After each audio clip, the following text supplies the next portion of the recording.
नमस्कार, मैं निर्मला अग्रवाल उत्तराखंड से। सभी को हिंदी दिवस की हार्दिक शुभकामनाएं। सबसे पहले मैं विशेष रूप से धन्यवाद देना चाहूँगी स्वर्ण भारत परिवार को कि जिन्होंने हमें एक ऐसा मंच दिया है जहाँ पर हम अपनी बात को स्वेच्छा से रख सकते हैं। भारतीय संस्कृति के अनुसार हिंदुत्व का अर्थ है राष्ट्रीयता। विष्णु पुराण के भरतखंड के श्लोक के अनुसार उत्तरम यत् समुद्रस्य हिमाद्रि शैव दक्षिणम वर्ष तद भारत नाम भारतीय यत् संतिता, अर्थात जो भूमि समुद्र से उत्तर की ओर तथा हिमालय से दक्षिण की ओर फैली है वही भारतवर्ष है और उसकी संतानों को ही भारतीय कहा जाता है।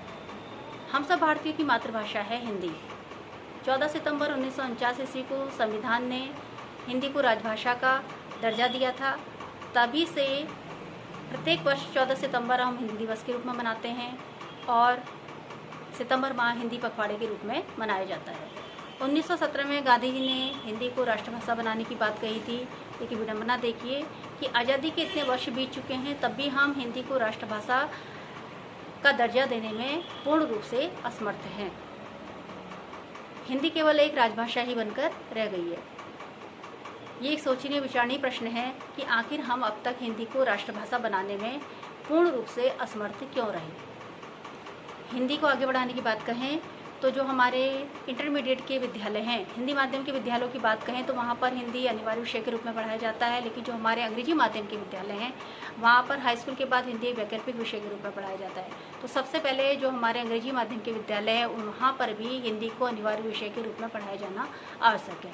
दूसरा, हमारा जो हिंदी का जो प्राचीन हिंदी साहित्य है, वीरगाथा काल, आदिकाल, भक्ति काल, या जो हमारे प्राचीन कवि हैं, लेखक हैं, उनका जीवन परिचय, उनका साहित्यिक परिचय या उनकी जो रचनाएं हैं, रस क्या है, छंद क्या है, अलंकार क्या है, इसको भी हमारे पाठ्यक्रम में शामिल किया जाना आवश्यक है।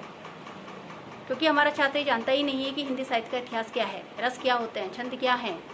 और अगर ये सब चीज़ें हमारे पाठ्यक्रम में शामिल होंगी तो शायद हमारा छात्र हिंदी को भी विशेष रुचि से पढ़ेगा और उसका हिंदी के प्रति जो अल्प ज्ञान है वो भी पूर्ण हो जाएगा।